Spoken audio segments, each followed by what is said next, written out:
second Child Division lecture of this 2017-2018 academic year. Very excited that everyone's here. And also very excited to introduce to you Stacie Shivers, who's a psychologist at the Edison School-Based program, who came to Edison School-Based from Newark, as some of her people. And she's going to be talking to us this morning about incorporating movement into therapeutic work with youth. So we'll give a warm welcome to her. Good morning, everyone. I'm really short, so you probably can't see much of me, right? I'll stay over here. I'll stay over here, so that it'll be a little bit easier. Thank you, Amanda. So, as she mentioned, I work at the Edison School-Based program, and I recently got licensed, so I'm now licensed a psychologist, which is very exciting. I also have 27 years of dance experience. I danced professionally in New York and New Jersey, and I also had the opportunity to tour in Scotland as well as a professional dancer, which was really great. So that's really been able to inform a lot of my work as a psychologist. And then I also have 13 years of experience as a dance educator, and I still teach dance now, which is extremely rewarding. So again, that's another way that I've been able to inform a lot of the clinical work that I do with clients. So, for today's agenda, what we will be doing is I'm going to start with a small movement introduction. So I hope you indulge me and get ready to shake it out a little bit and move a little. And then later on we'll do a little bit more of some movement exercises as well. After that, we're going to talk a little bit about why it is that we move. Just general, like what's the purpose of movement. I'll do a little bit of information about the human brain and some of the mechanics of brain-body integration and how that interacts and relates to movement. And then we'll talk a little bit about why incorporating movement in therapy is beneficial for children and adults as well. I actually did my dissertation on a movement-based intervention with at-risk youth, so I did want to share a little bit of the anecdotal data and results that I had from that study that I did as well. So I'm looking forward to sharing that with you also. And then finally, what we will do is then we will do a little bit of, I'll give you some examples of movement interventions that you could incorporate in your sessions, and then we'll also practice some of them. So you won't just be sitting there sedentary. You want to get your blood flowing and keep you engaged. And then, of course, at the end, I'll leave some time for any comments or thoughts that you might want to share. Okay? Sound good? All right, great. So, for the first thing, like I said, I hope you join in, right? So what I would like you to do is clear your laps and maybe push yourselves back from your table a little bit if you're at the table. And I am going to play some music, and I want you to close your eyes and just imagine yourself moving to the music, right? And feeling like whatever the music compels you to do, if that is for you to move or not. But just picture that in your brain, okay? Hopefully the sound works, so I'm going to try to turn it up as much as I can. Okay, everybody close your eyes.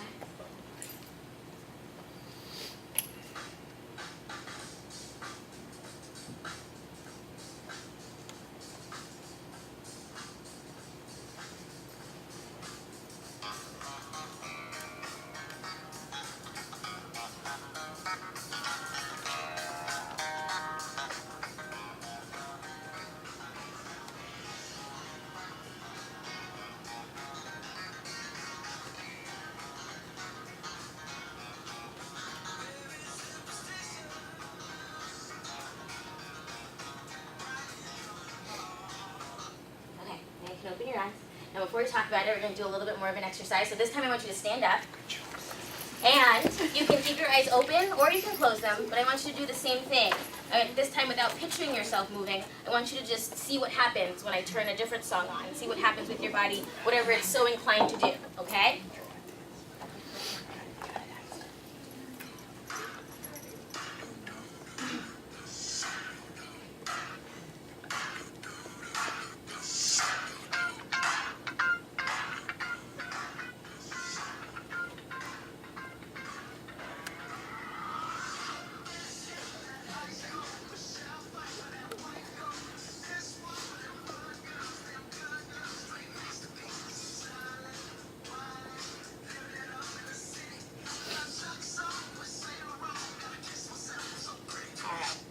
Now everybody have a seat.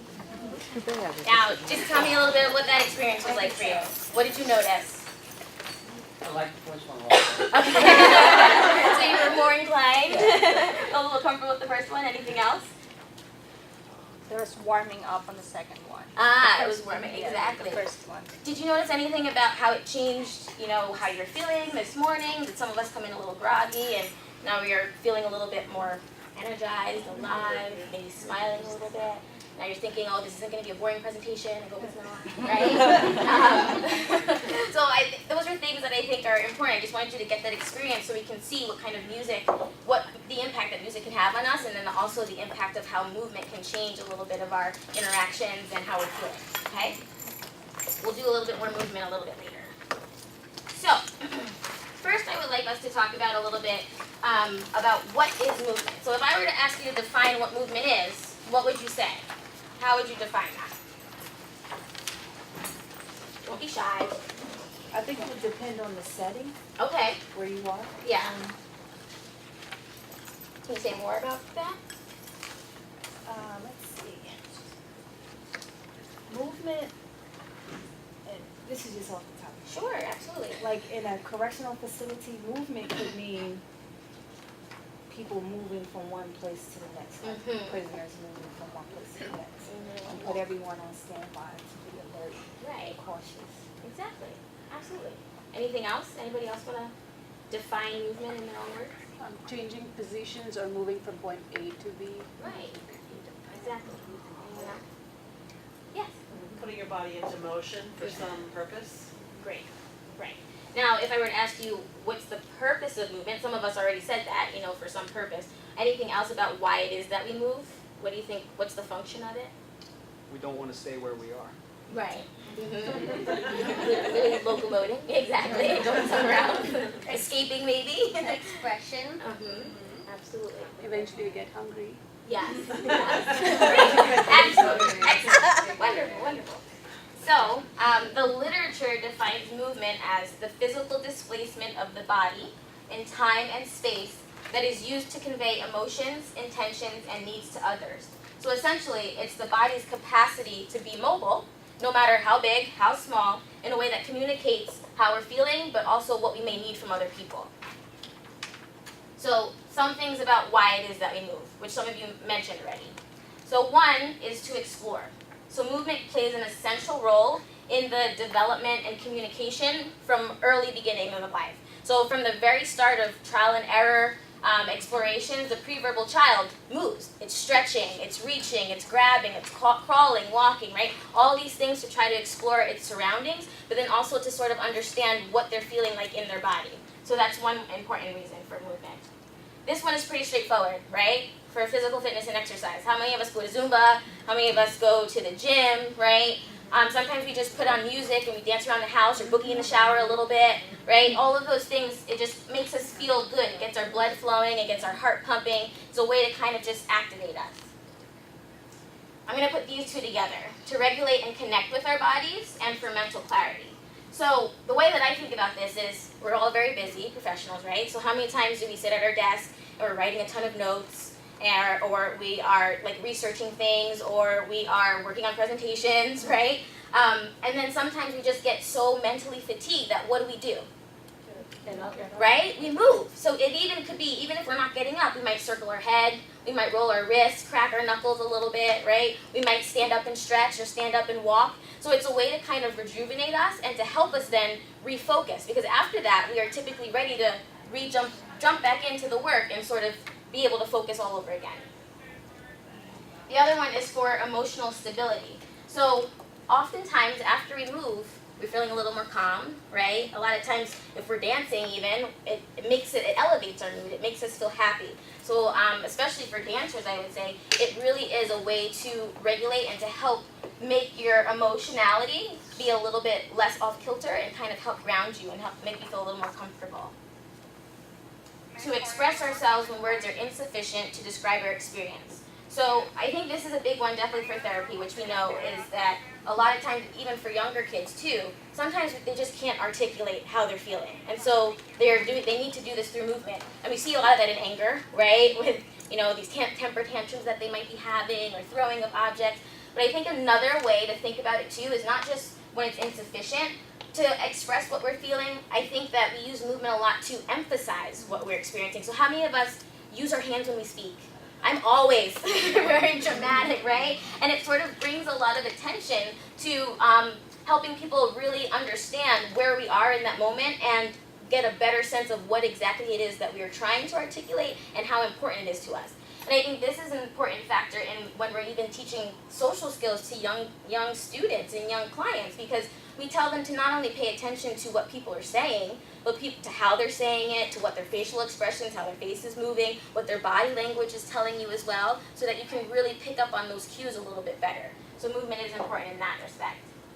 The other one is because movement, and I put it in dance can apply to all of those, but helps us build connections and relationships. So movement in dance is inherently relational. It brings people together. So how many times, if we're at an event or at a party, right, we're asking people to come join us on the dance floor. We don't really want to dance by ourselves. It just helps us connect with them. Or if we are brave enough to go dance on the dance floor by ourselves, we then see somebody else who's jamming, right, and we kind of start jamming with them, and we're feeling good. And I think this is so important because this is why we have dance circles, dance battles, soul train lines, right? All of these wonderful things, because there's this universality about movement and dance. It's this shared language that no matter how different you are, no matter where you're coming from, this is something that you can connect with in some way that you can relate to somebody else. So I think that that's a really powerful thing. But the literature says, I'm going to read this verbatim, movement transcends cultures, generations, social classes, and geography. Additionally, movement captures the concept of interpersonal relations, encompassing the physical, kinetic, spatial, and temporal aspects of being in the world, which clients learn through participation in body-based interventions. So I would say in sum, we experience life through movement, right? Movement is a fundamental aspect of being human, and it's a fundamental way of helping us connect to the world and to connect to other people. So it's pretty important, wouldn't you say? Mm-hmm. Yeah. So now I want to talk a little bit about the brain, very briefly. I won't bore you too much. So before we get into how this connects to motor activity, tell me a little bit about functions of the brain. Like, what do you know? What does the brain do? Come on. Think, exactly. What else? Regulates all of our body processes. Exactly. What else? Give me more. Problem solving. Problem solving. Yeah. Keep going. Keep it coming. Decision making. Absolutely. Right? All these things that we need for everyday life. And again, it relates to movement, so we'll get to there.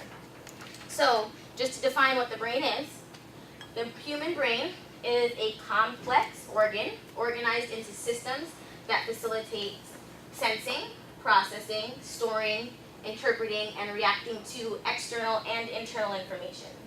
It provides human beings with the capacity to develop self-awareness, abstract thinking, and feelings, and this is in relation to organization of both conscious and unconscious responses. And those responses can be bodily, they could be cognitive, where we're thinking, or they could be feeling responses as well. So I think, of course, all parts of the brain are really important, but what I want to focus on today is a little bit like the right brain. So that plays a dominant role in recognizing emotions, which is so important in therapy, right? Nonverbal emotional expression, again, with the challenges with not being able to articulate how we're feeling, and then processing emotional experiences expressed through the body. So here's a picture of the brain. I just like this, I love this picture because it's so fascinating. It just kind of gives a good breakdown of all of the functions of the brain. And so what I want to focus on a little bit is just some areas that are really pertinent in movement, right? So there's a lot of areas that are pertinent in movement, but one is definitely the motor cortex, which is around here. And then you have the sensorimotor cortex, which is around there. And then another important piece for movement is the basal ganglia, which is this deep structure of, deep structure of elements in the brain that works together with other parts of the brain to help for movement. And then of course you have the cerebellum, which helps with balance and coordination. So those are really important aspects, amongst others, the spinal cord and all of that too, of course. So, as we know, mind-body integration is an important thing, and it is a real thing. So basically there's a constant active exchange between body and brain, which we know, right? Of course our brain has to send signals to our body, and our body sends signals to our brain. This is the way that we function every day. This is the way that we live. This is the way that we breathe. So the function of the brain is conveyed and experienced through the body, and then the body then experiences, those bodily experiences then impact how we think and how we feel. I thought that was really cute because you can see the connection, right? They're buddies, they're best friends. Another important piece, of course, is the sensorimotor processing. And so this takes place in that sensorimotor part where I pointed to before. The sensorimotor information is related to movement and body sensation, so it really kind of consolidates that and makes sense of everything.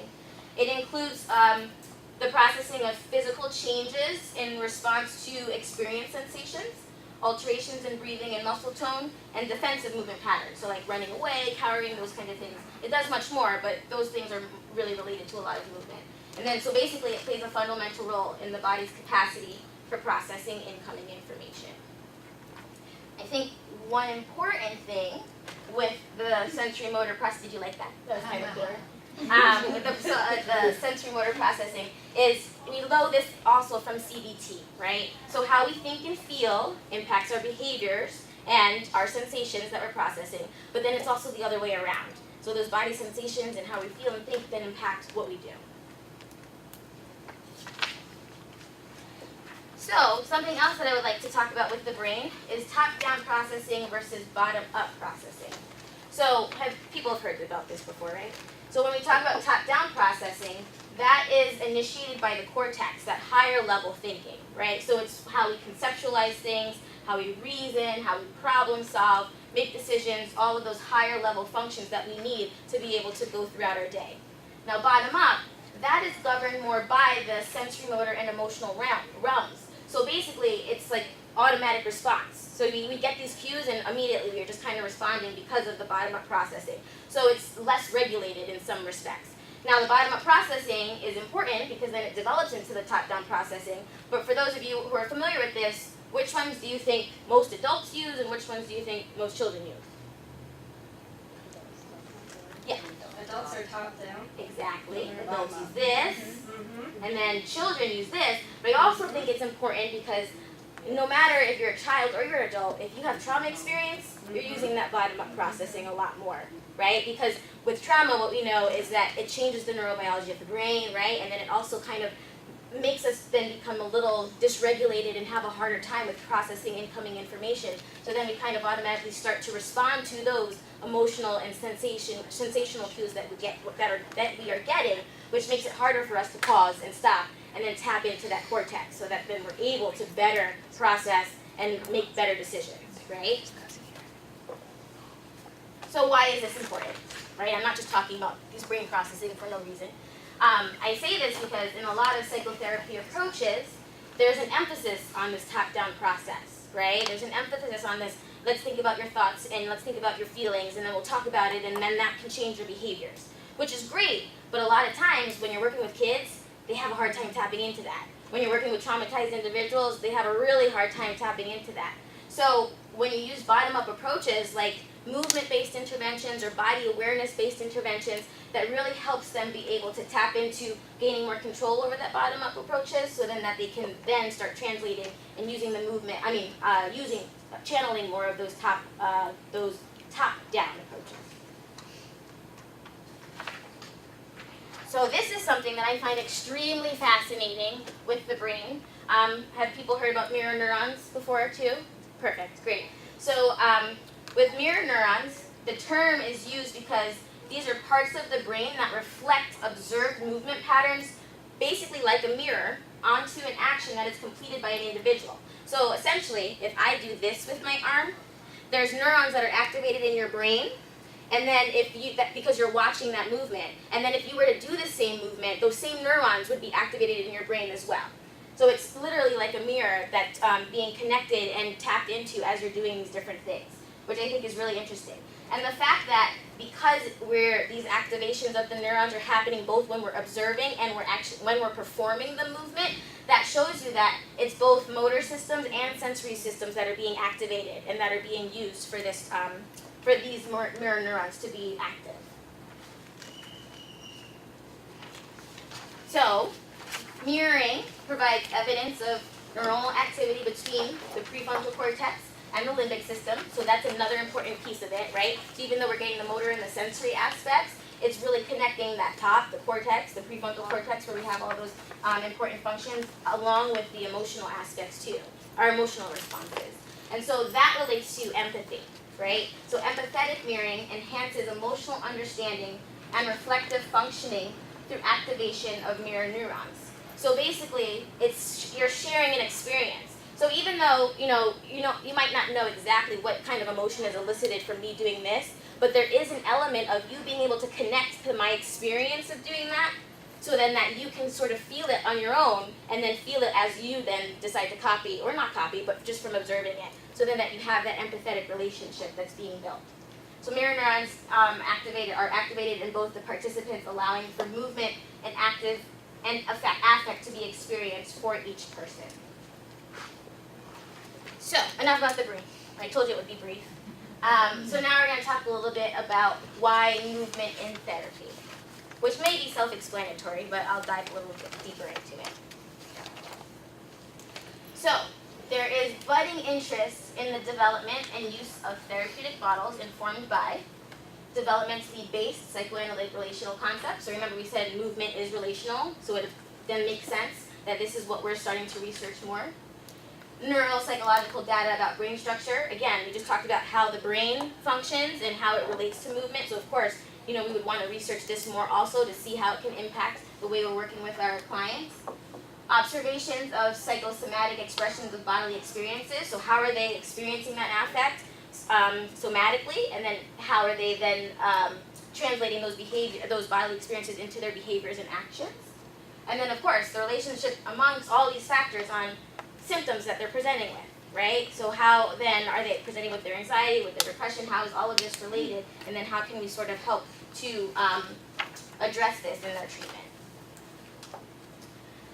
The brain stem and midbrain are not always responsive to verbal and cognitive intervention, which we just talked about. Remember that whole top-down, bottom-up processing? So using those movement-based interventions really helps activate the brain stem, or I'm going to get to this next one, tranquilize the brain stem so then that they're able to go to a place where they can explore those things.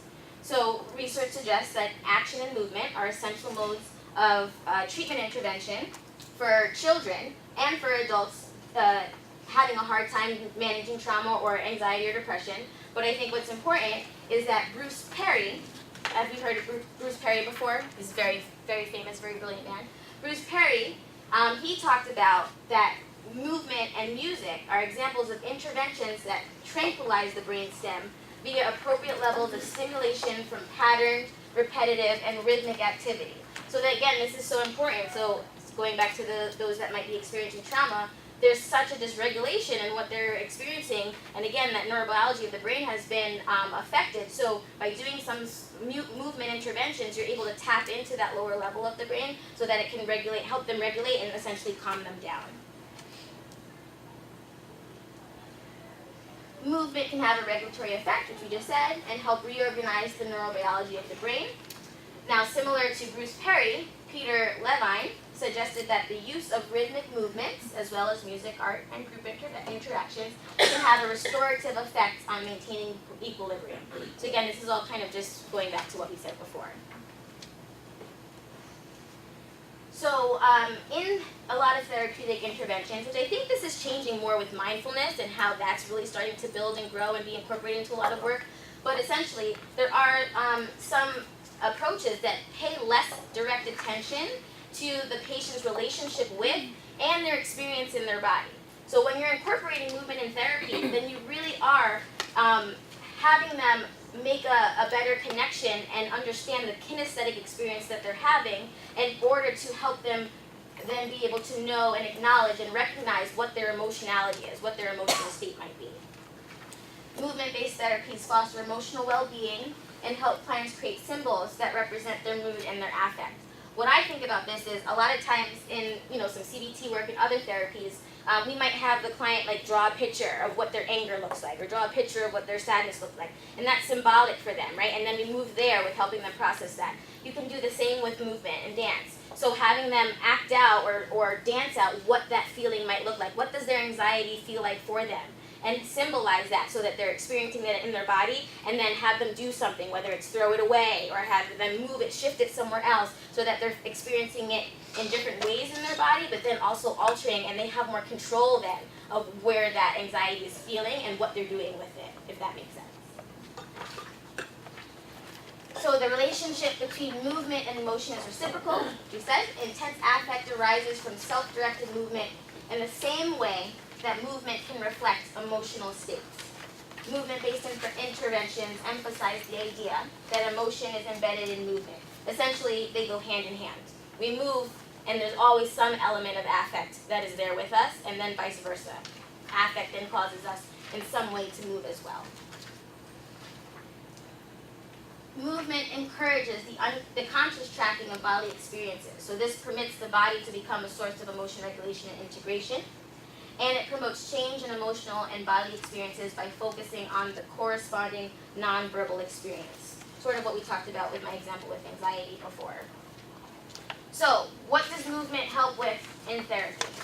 Research has shown that it can decrease the symptoms of depression, anxiety, trauma-related symptoms, ADHD more so in helping with focus, but also helping with motivation to self-start, those kinds of things.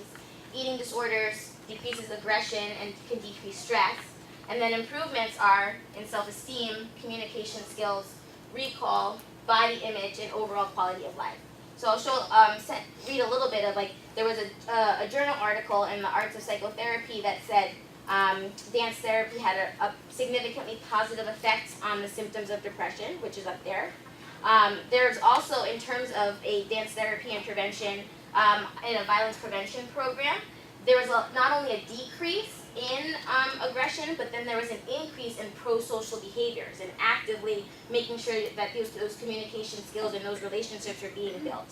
I think what's important to note here too, I don't have it up here, is that it's not only a positive effect on mental health, but also physical features as well. So there's been a lot of studies on the effects of movement on Parkinson's disease and how that's had a significant impact. And then there's also been a lot of studies on the effects of dementia as well, and how it's helped with memory and recall and those kinds of processes also. So, in sum, movement in therapy. Why do we use movement in therapy? Through movement and increased body awareness, the patient is able to regulate and modulate brain functioning, which we talked about, all of that stuff before, kinesthetically and sensorily reunite with the body, so help them then be able to connect themselves with the body, reintegrate themselves with understanding how their body is, gain an understanding of mind-body connection, so really understanding how one impacts the other, build attunement to emotional states, strengthen a sense of self, which I think is a really big one, because the more that we're connected to our bodies, the more that we're connected to our mind, then that helps build our self-esteem, it helps build our self-concept and our self-perception, which I think is huge. And then improves executive functioning skills. So it improves motor planning, cognitive flexibility, and creativity. So now I'll go into a little bit on my dissertation results. So the title of my study was The Effects of a Movement-Based Group Intervention on Emotional Regulation and Coping Skills in At-Risk Youth, a Pilot Study. It's a very long title. The purpose for doing the study was to explore the influence of the arts on mental health. So looking at, and in my study, when I did my literature review, I didn't only look at dance movement therapy, but I also looked at somatic experiencing, sensorimotor approach, role thing. There's all different types of bodily based interventions that have had some significant findings in terms of helping with mental health. Examine how a movement-based intervention can augment emotional self-regulation and coping skills. So how does it help children to pause and be able to self-regulate a little bit better, and then adaptively use coping skills to help them in those difficult times that they're having. Supplement existing qualitative research on movement-based intervention. So when I was doing my research, I found that there was a lot of qualitative data that was out there. So much, which I thought was fantastic, but we were having a hard time finding some quantitative. So that's why I decided to do a mixed methods approach, because we wanted to get some data, some numbers, to sort of make a case for why movement can be beneficial in therapeutic work. So again, I did a mixed method study, and this is a little bit about the methods that I use for quantitative and qualitative. And so for the qualitative, which I'll focus on today, we did some group interviews, I coded the information, and then I developed what the themes and repeating ideas were. So for the participants, it was a very, very, very, very small sample. So we did the best that we could. But we had 20 children and adolescents. They were ages 9 to 17, and they presented with various psychiatric diagnoses. So we had some with anxiety, with depression, with eating disorders, with ADHD, with ODD, and I think that was about it. But there was a range, quite a range of psychiatric issues. Treatment was at a hospital clinic, so it was at a community mental health clinic, and it was in the Bronx, so it was residing in an inner city, which then characterized these youth as at risk because of the environments that they lived in. And at the hospital where I worked at, my supervisor was a psychologist and dancer as well, so she had started this behavior regulation movement group program where she would have kids come in and they danced. And then that was the intervention, just moving. So I was fascinated, of course, being the dancer that I am, and said, I must study this research. Must. It wasn't even a question. So here's some of the measures I used. I won't go through these. But I think what the important thing is the how do I feel survey. So they would fill that out at the beginning of the session and then at the end of the session. And then we would see if there were any changes in what their emotions were. If I'm remembering correctly, I think the emotions were happy, sad, nervous, happy, sad, worried, and a couple of other ones. I can't remember at the time, sorry. And then we did group interviews. So I think what's important for the procedure, is basically the 8 weeks of the 1 hour BRMG groups. Now, part of the issue which really affected, I feel like, the quantitative data is because it was an at-risk population, there were a lot of confounding factors. So it was 8 weeks, but sometimes there were participants that couldn't show up because of transportation issues. They had to babysit their siblings, or the weather was bad, so mom or dad couldn't bring them. They didn't have enough bus fare to get there. So there were some factors that kind of played a role in them being able to fully participate for some of the participants, which obviously impacted a little bit of the numbers that we saw. That's okay. So, unfortunately, which I understood why there's so much qualitative data out there, we didn't really find much significance in the numbers. But again, like I said, there were those confounding factors, and it was a very, very small sample. But in terms of what we did find a significant difference with, there was a significant difference in expressive suppression as an effect of the amount of time in individual therapy. So we found that, those who were in individual therapy for less time, those who were in individual therapy for less than 2 years demonstrated more of an increase in suppressing their emotions rather than, as compared to those who were in individual therapy for longer.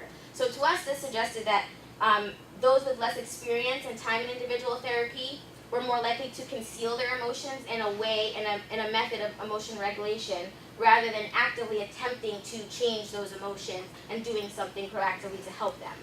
And then the other significant difference was in sad mood as an effect of age. So we found this really interesting. Like, we were happy to see that there was a decrease in sad mood across the board for all of the ages, but it was interesting that there was more of a decrease in the 14 to 17 range than in the 9 to 11 and the 11 to 13 range. And so what we made of that is that maybe as you're getting older, you're starting to understand more about how to report, because a lot of it was based on self-report. So how to report on those emotions and what you're feeling. And also how to separate it, because I remember sometimes, if one of the younger kids would come in and on the measure they had a bad day, they were being bullied, something happened, they would put sad at the start, and then at the end, they would circle sad again, right? And then we asked them about that, and they said, so we asked them about how the group was, and I had a great time in group, but I'm still sad because I came in sad, right? So they were having a hard time separating, the purpose of the study, which didn't help me, but that was fine. I was like, help me out here. So then on to the qualitative information. So we had three themes, and on the side you can see that was the frequency of the number of participants that expressed that certain repeating idea. So we asked questions about the benefits of group therapy for them. So peer support and guidance came out of the quote, sense of belongingness and acceptance and feeling understood. And then for the second theme, there was an emphasis on movement, so improved mood and tension reduction, motivation to participate in treatment, emotional and behavioral control, and emotional expression. And then the third, we asked questions about improvements, areas of improvement for them. And a lot of them talked about self-confidence and self-acceptance, interpersonal competence, and applicability of those skills that they learned with self-regulation and self-control in school. And so you can see that there were quite a few of them that talked about the benefits of participating in the movement. That was 85% of them, and 73% talked about how they felt like they were able to take what they learned and translate it into other aspects of their life, mainly school, because they were all out of school age. So I wanted to just share a little bit some of the quotes that came out of the qualitative data. So one participant said, "I love the dance group because it helps you feel much better when you have problems at school. When you have a problem and people are calling you names and yelling at you, like when somebody is bullying you and like want to fight with you, you like get angry and sad and it hurts your feelings. And that's why I need to go to the dance group so I can feel much better. When you go to the group to dance, you feel much better." Pretty profound, right? I have a few other ones. What I like about being part of the group is like that it's fun because you get to express feelings and dance and stuff. So we like dancing and stuff, that's good. This dance helps me to relax. I learned self-control because when I first came here, I didn't know how to control myself. And like if somebody used to talk about me, I used to flip out. But now if somebody talks about me, I really don't care.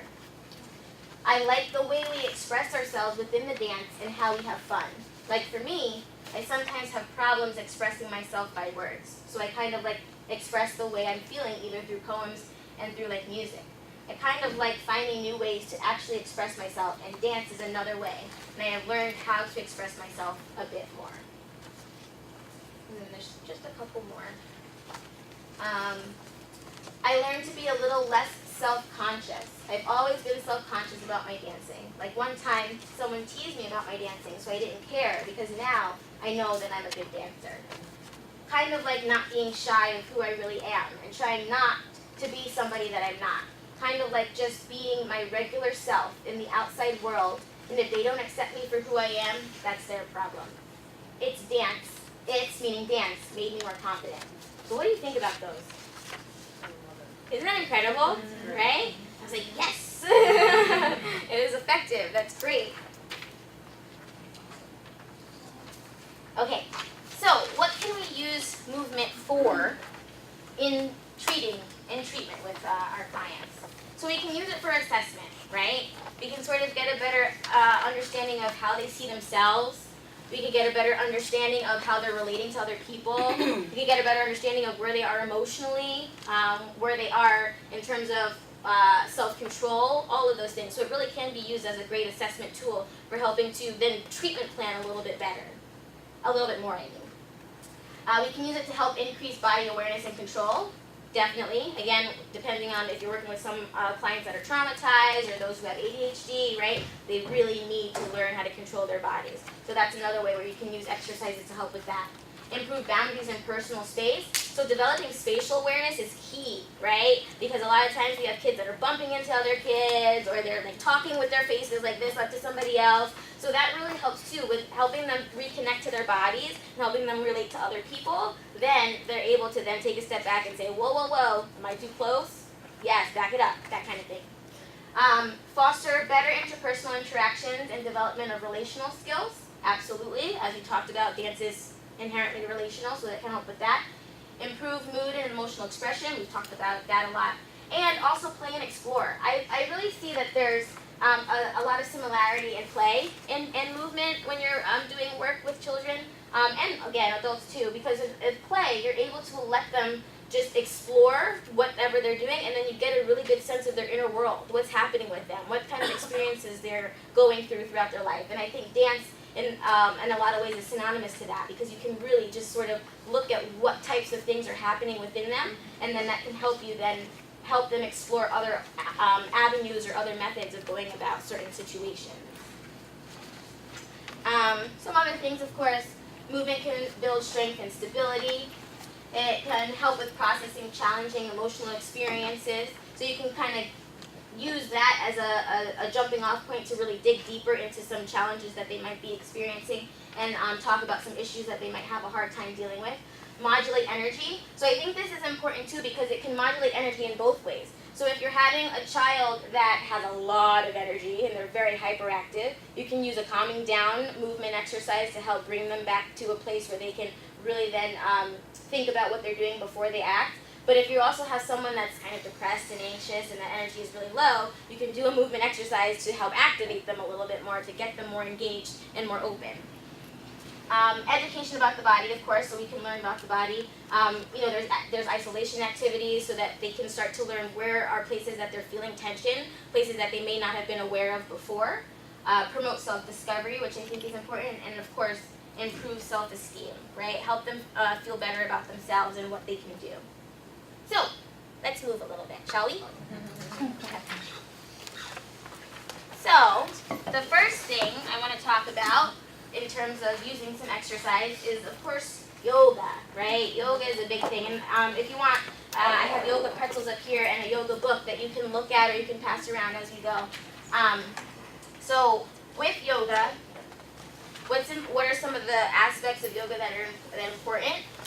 Again, it promotes strength and stability. So with this, I think of like balancing poses.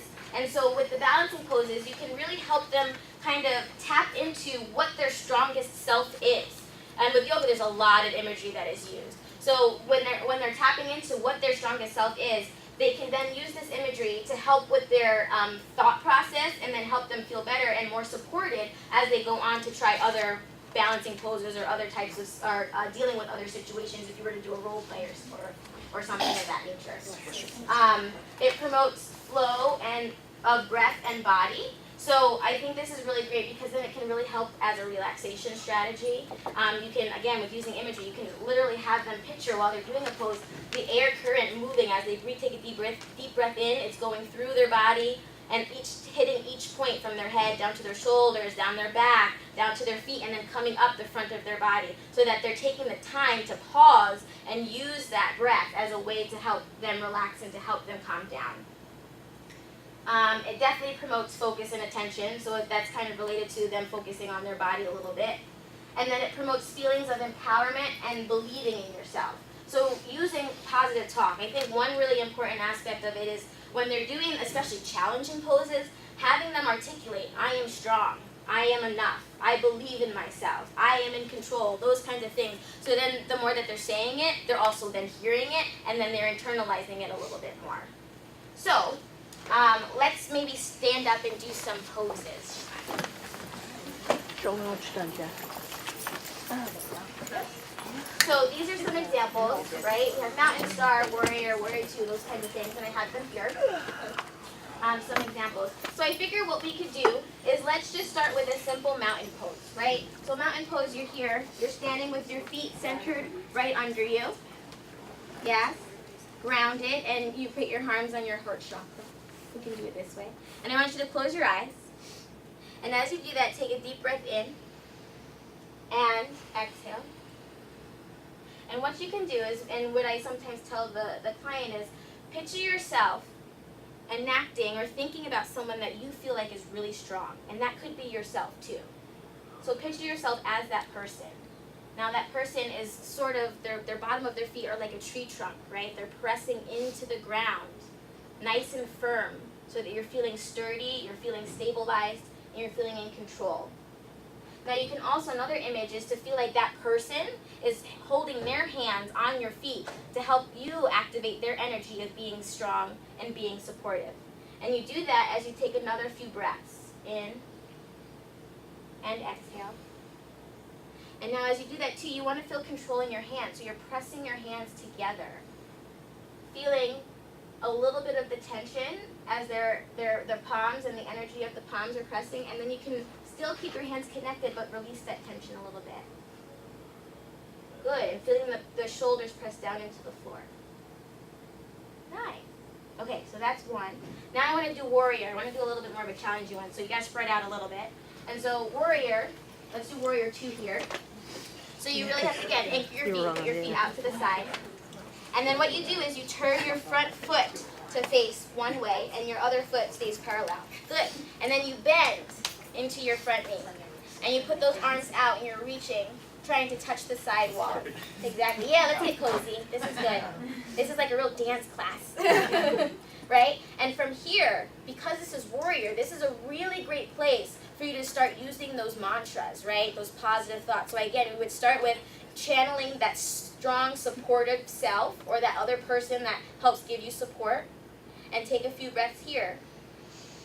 And then what you can do is say these whatever comments that you want to yourself. I usually tell them which ones they can choose from. But have a list. It could be, I am strong. So everybody say that. I am strong. I am in control. I am in control. Oh, this is kind of weak. Can we do it again? I am strong. I am in control. I believe in myself. I believe in myself. I am enough. I am enough. Excellent. Now, another thing that you can do, hold it. Another thing you can do is you're feeling, like, where are you feeling this in your body? Because this is another one of those focus and attention things where you're starting to help them integrate an understanding of their body a little bit. I know our muscles are activating, so where are we feeling this? Shout out some places. Shoulders. Where else? Legs, thighs, hamstrings, shoulders, right? Arms. Don't let them droop. Don't let them droop. Reach them out. There you go. Chin. Exactly. Those kind of things. And then hold it one more time and just take a deep breath in and exhale it out. Good. Okay, you can shake it. Hold on. Don't sit. We're not good. So another one I like to do, and this could be helpful in groups or it could be one-on-one, right? So you find another really challenging one. So let's pick a challenging one. Maybe not airplane because it's a little tight in here. Which one would you like to try? That one over there, we have your one leg up. Tree pose. Perfect. Okay, we can all blink in.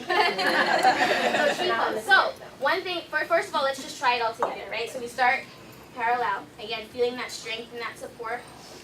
Sometimes it depends on what you want to do. I like to put my hands out first and then bring them in to sort of help center me. Good. And then when you're ready, you take a deep breath in. Again, you have them picture the flow. So as you're taking your deep breath in, the air is going through your nose, up through your brain, down the back of your shoulders, the back of your, the other side of your back, all the way down your hamstrings. And then as it gets to your heels, you're visualizing it coming through the front of your feet, coming up through your ankles, up through your shin, up through your quad, all the way up through the front of your body, up through your chest and neck, and then out as you do that exhale. So can we try that? Ready? Take a deep breath in. Feel the air current go. And then exhale.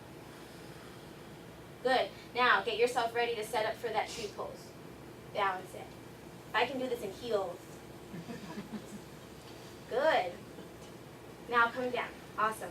Now, a fun thing that I think I like to do with this, I know I like to do with this sometimes, is tying in distractions and frustration, right? So what you can do is you can pair people off, or you can do it between client and therapist, have them do the tree pose, and then you have the other person distract them, right? So, hi, you're stuck in. Can you do tree pose for me? Sure. Okay. Good. And so what I do is I distract you, and I do all these kinds of things, and I say, you're nothing, I'm a and, right? So I do those kinds of things, and you have them tap into, are they getting frustrated? What are they getting frustrated about? That I can't stay there no matter what. And these are the types of distractions that we get throughout our day, right? Either there's a bully that we can't get out of our head, or there's just sounds all over us for these kids that are ADHD, right? With the clock and everything else. So then how can they channel trying to use their breath, reminding themselves, I can do this, as they are getting this distraction, and continue to practice that more and more and more, so that then they're able not to give into the distractions, but then control and stay focused on themselves. So that's a fun one that you can do. What I also talk about with that is helping them identify when the emotions are starting to intensify. Like, are they able to tell when if they're able to balance for a little bit and then they lose it? When these feelings get super, super, super intense for them, what is that like? And what are some things that we can do then after that? Do you come down and settle yourself and then get back into the pose? Do you give up? Do you just say something to yourself to help you go? Do you need to go and take a break and sit down and then come back to it? So this is all problem-solving strategies that you can use while incorporating that kind of stuff. Does anybody want to try another one, or are we good? We're good. We're good? You can sit.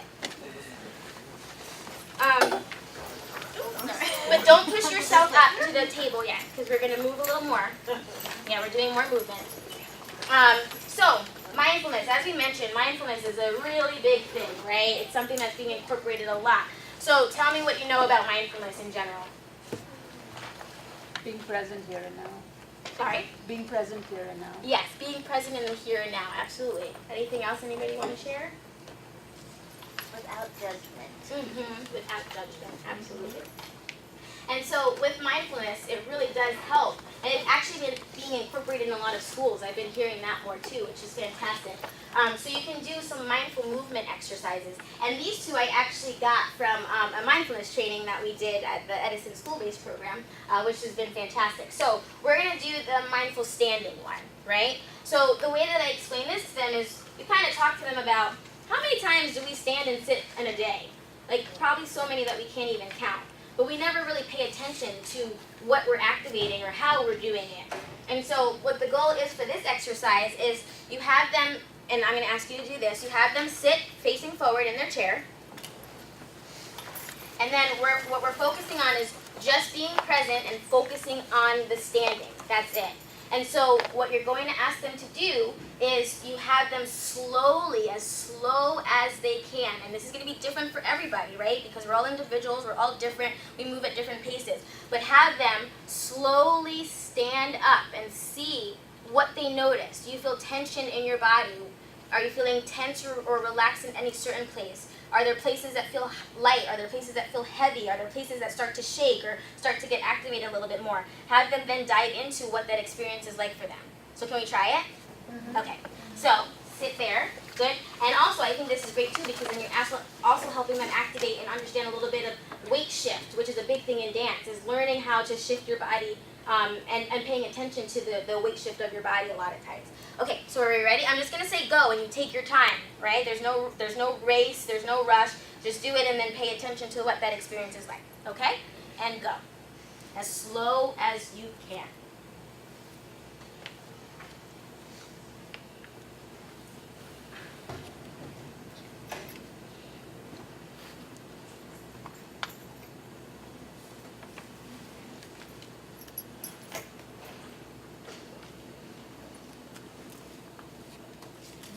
There, when you get to the top.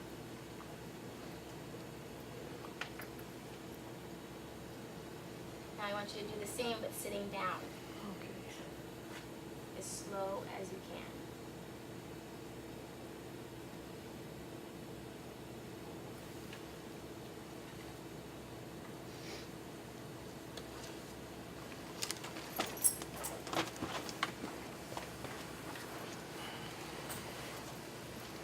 Good. Would anybody like to share what they noticed? Control. Control. Good. What else? Sorry, is that her name? Patience. Patience? Yeah. Anything else? Breathing. Breathing. Absolutely. Now, did anybody notice sensations in their body? What sensations did you notice in your body? I have muscles. Yes. Sometimes muscles you didn't even know you had, right? They just creep up out of nowhere. What else? Tension. Where? Where did you feel that? Everywhere. And it would be specific. Where did people feel tension? The thighs. Thighs. Yes. Where else? Calves. Calves. Where else? Back. Back. Yeah. Where else? Ankles. Feet. Where else? Where? The rear. The rear. Yeah. Absolutely. Where else? Shoulders. I noticed like some people use their hands to press them up, and some people didn't. Some people were able to activate, and that's different. It's okay. It's different for everybody, right? But that's what we want to have them hone in on. Being able to really pinpoint what parts of their body, because then again, the more that they're able to be aware and understand that, the more that they can connect, and the more that they'll know how to activate or deactivate those aspects, those parts of their body when they need to. We'll do one more. I was going to say can we, but I'm not going to ask. We're going to do it. Stand up again. This is one of my favorite ones. It's a balancing mindfulness. So what you do for this one is you just ask them to balance on one foot. And there's no right or wrong way to do it. You know, you can balance with, picking your foot up this way, putting it out, whatever. And then you can have your hands wherever it is that you want them. Whatever is going to help you, okay? So when I say go, I'm going to ask you to balance, and I often ask them to do this for 1 minute, Okay? Ready? And go.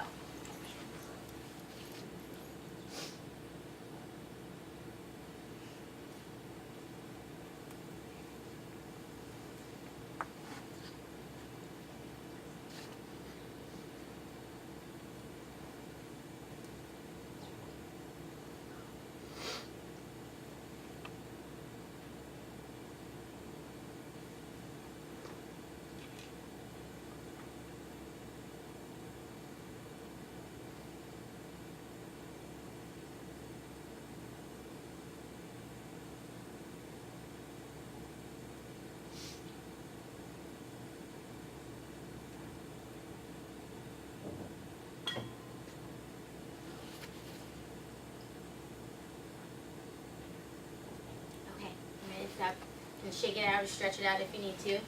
Tell me, let's share our observations about that. What did you notice with that one? A minute is a long time. Yes. So you noticed the thought, a minute is a long time, right? Or those thoughts, when is this going to end? When is the time to be up? So again, having them tap into what their thoughts are. Did anybody notice any feelings? Burning. No sensations. Burning where? My foot. Ah, your foot. Interesting. Okay, anyone else? Some positive self-talk to get through it. Perfect. So activating that, which is something that we definitely want to point out to them. And then with that positive self-talk, you were able to continue through it, right? So using that as a learning tool to help them, like the more that they activate that and the more they practice that, then it can help them move forward through challenging times. What else? It reminded me of the gym, like if you're doing squats or lifting weights, I just like try to focus my attention. So I started reading that sheet. To sort of just like distract the pain. So learning a tool to sort of help you stay in the moment in some ways, but then also, make sure that you're not thrown off.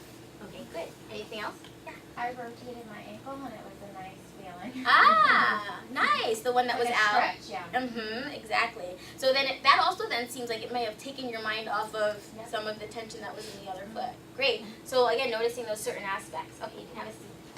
Another one that I think is good for stretching is stretching. And with this, I often tell them to try and reach as far as they possibly can go, right?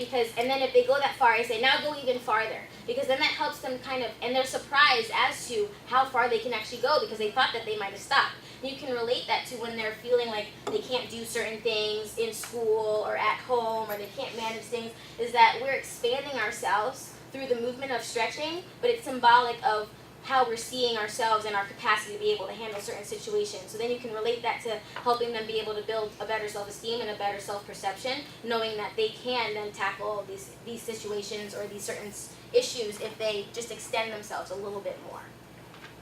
Okay, a few more. So I'm sure many people use emotion charades, right? So this is another one that you can activate and start doing a little bit more movement with. So a lot of times, if you give me an example, I guess, or if you ask a client to act out a feeling, what do they usually do? Stomp their feet. Okay, good. What else do they usually do? Facial expression. Right, facial expression. So that's been my experience, right? Is it's often like a facial expression or they kind of stand there, do this, right? Which is good because we have to read facial cues and we do read body language, but I think the more that you push them to actually enact it more in their body, so it's a full body integrated experience, that then can help them a little bit more with understanding how that experience, that emotional experience, will impact their body and what they typically do. Because how many times have you asked a student, what do you do when you're angry? And sometimes they can't tell you. They don't know that they're falling to the floor and dropping and stamping and throwing and all those things, right? They're so disconnected. So that can help with that a little bit more. Isolations. So this is something too to just sort of help with being able to know when to release tension and relax a little bit. So you can have them just practice different exercises. So don't move anything except for your head, right? And have them do that. Don't move anything except for your shoulders. Don't move anything except for bending your knees. And then trying to do one or two at a time. So can you move your head and bend your knees at the same time? Right? So then that it's selective, right? So that they're learning to be a little more in control of what parts of their body they're moving and what parts they aren't. And it's extremely fascinating. A little bit, I'll skip to find it, and I'll go to the freeze dance one really quickly. So with freeze dance, we know what freeze dance is, right? You put on some music, and you have them boogie a little bit, and then they have to stop and pose, right? So they do that. But what I found is, especially with a child that I have that has ADHD, is he would dance and I would freeze the music and he would freeze, but then he would still be moving. He wasn't realizing it. So he would dance again and then he would freeze, but this time he would still be moving. So like that just goes to tell you the disconnect, right? That they're really not understanding a lot of what's going on in their body. So helping them understand that when you freeze, you gotta, like, what part of your body is still moving? Oh, my legs are. Okay, so let's try that again. And let's make sure that you're freezing your whole body. I think another thing too, which is really great, is that you can add the elements of dance into freeze dance. So you can have them explore their space. This time when I turn the music on, you have to dance really low the whole time, right? Or this time when I turn the music on, you have to make sure you're dancing up the entire time. You can't change that level. You have to move forward, you have to move backward, those kinds of things. There's also time. So I sometimes tell them, for this episode of freeze dance, you have to move slow as you can, sort of like you are in slow motion, right? Or you have to move as fast as you can, right? And then having them, after doing that, maybe tap into what was the difference? What did you notice? Did your heart start beating faster or slower when you were doing the fast versus the slow? Was your body a little more fatigued when you were doing one versus the other? That kind of thing. And then the same, like elements where you have to feel like you're wading through water, you know, like heavy and light, sharp and smooth, all of those kinds of things to help activate that. The other one, which is, I just kind of made up the name for it, it's called Find It. So I'm going to do it for you. Well, I'll stand over here. So basically, this helps with finding detail and attention as well.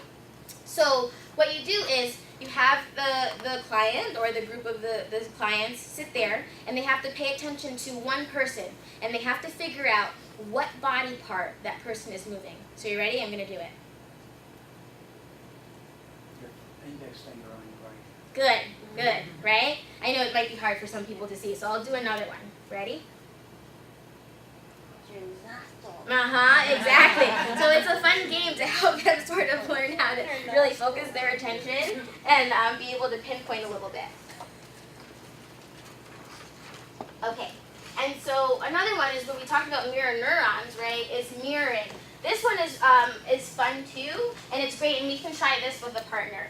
So basically, what you're doing is you're facing your partner, and then you're having them, I'm sure we know what mirroring is, you're having them do exactly what you're doing. Now, do we know, tell me what you think the goal of mirroring is. Anybody? Awareness. Take a guess.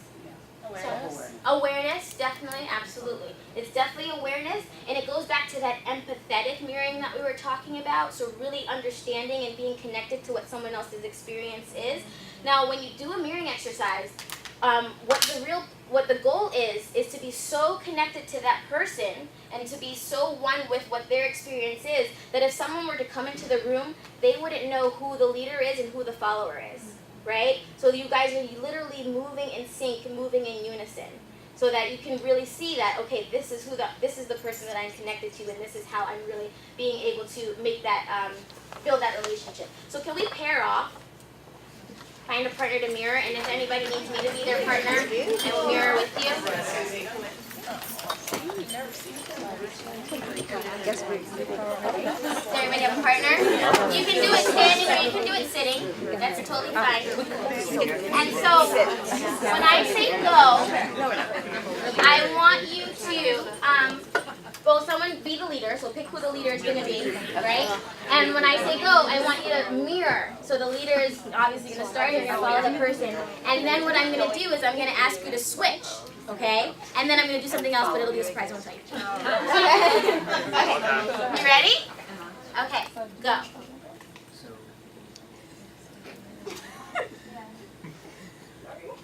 Now remember, the goal is to try to be one, so you want to try not to move too fast.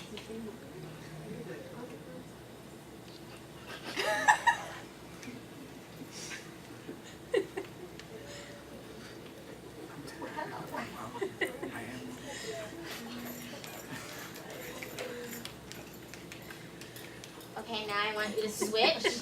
So whoever was the leader become the follower, and whoever was the follower become the leader. So we had two. I don't know what to do. Come on.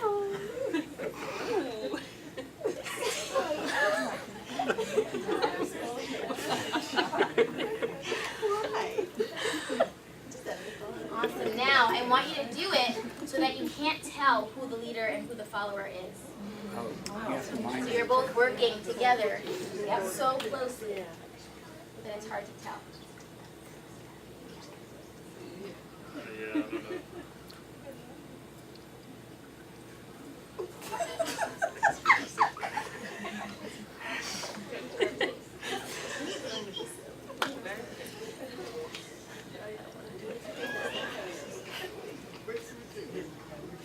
Okay, great. Okay, she's got that. That was fantastic.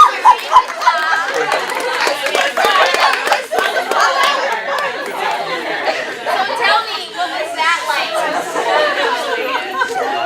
How was that viewing experience for you? I mean, I saw some affective communication. There was giggling, laughing, right? So you were experiencing some fun that the other person might have been experiencing. So good, right? Good affective attunement. What else? What did you notice? Nobody was sure? It was like calm, like relaxing. Yeah. Calming, because the movement was slow. Right, right. Did was it hard for the last task figuring out who's moving and was there someone that you figured was more of a leader and more of a follower in that last one, or were you able to kind of just did it flip flop? Yes. It flip flopped. Ours flip-flopped. You flip flopped. Okay, and you were able to tell when it was flip flopping? Continuously through the whole thing. Ah, Yes. okay. That's really interesting. Anybody else want to comment? You feel more connected with the person. Exactly. That's the goal. Yay, right? That's what we're trying to do. Excellent. Okay, so this magic elevator, this is a fun one too. So this is usually with younger kids, I would say. But what you do is you explain to them that you're going on this magic elevator and you are going to count up the numbers for each floor. They can pick whatever number they want. And each floor is going to be a different thing. So it could be fantasy, so you could be in the jungle, you could be in the ocean, anything like that. But I think what's really important in therapy is to have emotion floors, right? So we're going to go on to happy floor. We're going to go on to worried floor and have them move and fit and see what their movements are like that. I think another important aspect is, you know, making it like their community. So we're going to go on to the school floor. What is it like? How do you move in school? What is it? What are things that happen around? We're going to go to the home floor so you get a little bit more of a sense of what their home is like. So basically what we do with them is you have them, if it's in a group, I have them like cluster over into one little section, and we say, okay, we're going to go to Susie, pick up a floor number 3. 1, 2, 3. This is the happy floor. So everybody rushes out, or they just move out and show me how you would move if you were happy. What would that look like, right? And so they dance around and you pick up, you notice some elements that are interesting in their bodies, and everybody's going to be different. So it's really good because then you can sort of talk about that afterward. And then you have them, okay, now the elevator's about to close. Come back, come back, come back. Let's go to a different floor. Pick a floor. 5. 1, 2, 3, 4, 5. They rush out. This is the school floor. So tell me a little bit, dance a little bit, or show me some movements of what it would be like in school. You know, if it's a Catholic school, they might walk, you know, like in their straight lines, or they might do something, or if there's, it might give you a little bit of a sense of if they're dancing with other or moving with other people, like are they experiencing some bullying issues? Are they feeling timid in school? Like what are some of the movements that they're showing? So this is a really good assessment tool, but it's also really good for helping them then be able to explain some things that they might be going through. And then once you do some treatment with them, it's good to do that exercise again, and then you might see some changes, right? You might see some changes in their movement quality as they're going to the different floors, even if the floors haven't changed. And you're having the students choose the floor? I usually do, just for some more fun. But you can choose it too. I've had students go up to like 35. I'm like, oh my god! And so rhythmical call and answer. This is something that I've done in groups, especially when I'm starting to lose the focus of the group, or they're getting a little bit rowdy. I might just have them stand up, and I might just do a simple clapping activity with them, or I might have them, instead of making noise, I might change the quality of it. So they have to put their hands up and rain them down. But it's something I have to do, and then they have to do.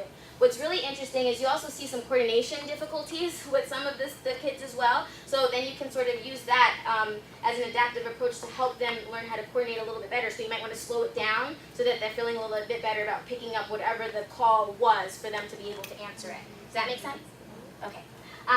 Another activity is movement telephone. So this could be played a couple of different ways. So you could have them just sort of sit in a circle, and each person does a movement, and then you add on to that movement. So then the next person has to do the first movement that they did and one that they made up. And then the next person has to do the first one, the second one, and the third one. And then and it keeps going around, right? So that's something that can be done when they're all looking at each other. It's easier. Another challenge is to have them either line up and have the one person stand in the front, and everybody's lining up facing the back. And so the one person at the end has to turn around and watch what the one movement is that the person acts out. Okay, so that only one person sees that. That person goes away, this person turns around, that person has to do what that person did and add their own. So now that person goes away, so it's trailing on and it's telephone. But I think an important part of it is that they're learning how to focus, right? They're learning how to pay attention, they're learning how to connect, but I think you can also relate it to social skills, right? So thinking about what kind of messages do we deliver? What happens when rumors happen, right? How if we don't stick to exactly what the message is, it can kind of get messed up, and then the telephone breaks, or the telephone gets disrupted. And how does that affect people? Like, how does that affect what someone else might be experiencing? Who is the target of the rumor, or something of that nature? So you can really relate it to some of their own social experiences as well. Another one that you can sometimes do, which I don't have here, is I mentioned this before, as if you have students, clients that are experiencing either some like sadness, depression, anxiety, anything like that. Sort of like what I said with drawing activities, how sometimes you would draw them and then have them either write a story about it or, separate it from themselves. You can have them tap into where it is in their body that they feel those emotions, right? So maybe if it's in their stomach, how can they, what does that feel like? So have them make up a movement of what that feels like with the anxiety and their worries in their stomach, right? So it's symbolic, and then have them take control of removing that anxiety and throwing it away, right? So they're doing some kind of movement, or they're pushing it onto the ground, or they're hanging it over to the side, whatever the case may be. But the purpose is to get them to feel more control and separate that the anxiety is just an emotion, right? It's not part of them, and so we're symbolizing it to externalize it for them, so that and then in that moment they have control over what that feeling was, and so hopefully then that can help them internalize and translate that, change their responses to that feeling a little bit more. Does that make sense? Yeah. Okay, great. So now we're going to do a little more movement, as if we haven't moved enough, right? So I want everybody to stand up. I'm standing.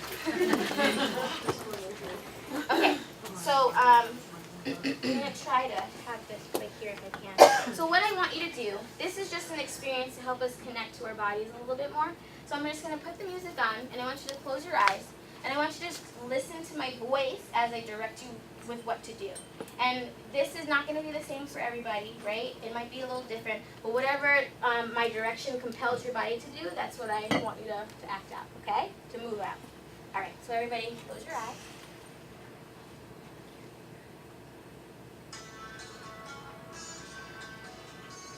And just stand there for a little bit, feeling your feet on the floor. Good, and now I want you to circle your head.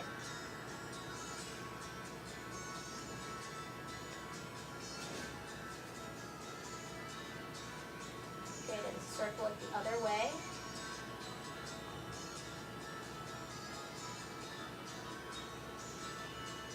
Good, and bring it to a stop and feel it planted right on top of your shoulders, pressing through your back.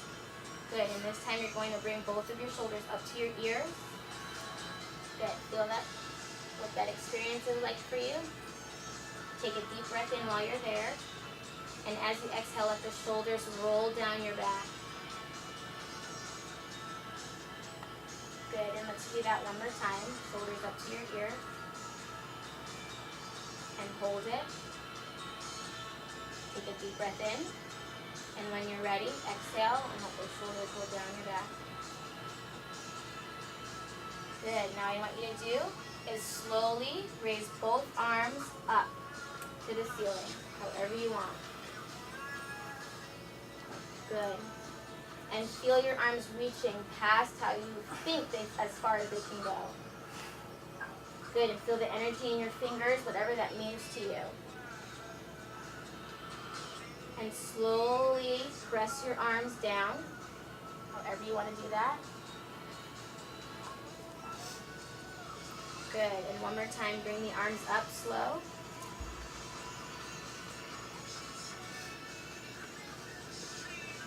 Good, and drop them fast. Good, do that one more time. Bring them up slow. Hold it, reaching past the ceiling, and drop them flat. Good, now this time bring your arms out to the side so that they're even with your shoulders. Excellent. And without moving your body, if you can, I want you to lengthen your left arm. Try and reach either the wall or the person next to you. Feel how far it can go. Feel what part of your body is being activated as you do that. And bring it back. Good. Now do the same thing with your right. Reaching it long, long. Good. And bring it back. Now this time what you can do is you can move. Keep your eyes closed. You can move your legs if you need to. So as you're reaching, let the rest of your body respond in any way that it needs to. So reaching the right, letting your body respond however it needs. Good, and bring it back. Do the same thing to the left. Good, and bring it back. Slowly let the arms melt. Good, and we're going to do a head circle one more time. Nice. And let your body be still. Good, and this time you're going to bend your right knee. Whatever that means to you, however you want to do it. And straighten it. Now do the same with your left. Bend your left knee. Good, and straighten it. Do the same thing. Try to bend as much as you can. See how far your body can go with the bending. Nice. And straighten it. Do the same with the left. As far as you can go, however much that means to you. Good. And straighten. Now bend both knees. There you go. And come up. That's right. Now circle your shoulders from forward to back. Good. Now you can add your arms into it. So your shoulders and your arms are moving now. Shoulders and arms. However that is for you, whatever the range is, big, small. Now this time, shoulders, arms, head, moving all that together. Very nice. Now just shoulders and arms again, your head stops moving. Good, your arms stop moving, just your shoulder. Nice, and your shoulders stop moving. Good, and now give yourself a big hug. Good, hold it. Try to squeeze, see what that tension is like. Give yourself some energy. See if your shoulders rise, if they're relaxed. Take a deep breath in. And exhale. Do it one more time. In. And exhale. And last time in. And this time let the arms release as you exhale. And now just stand there and be with your body. However that is for you.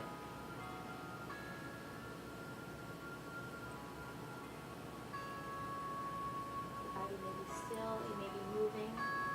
Notice if there's any tension anywhere in your body. If it is moving, notice what parts of your body are moving. If it's just your fingers, your head.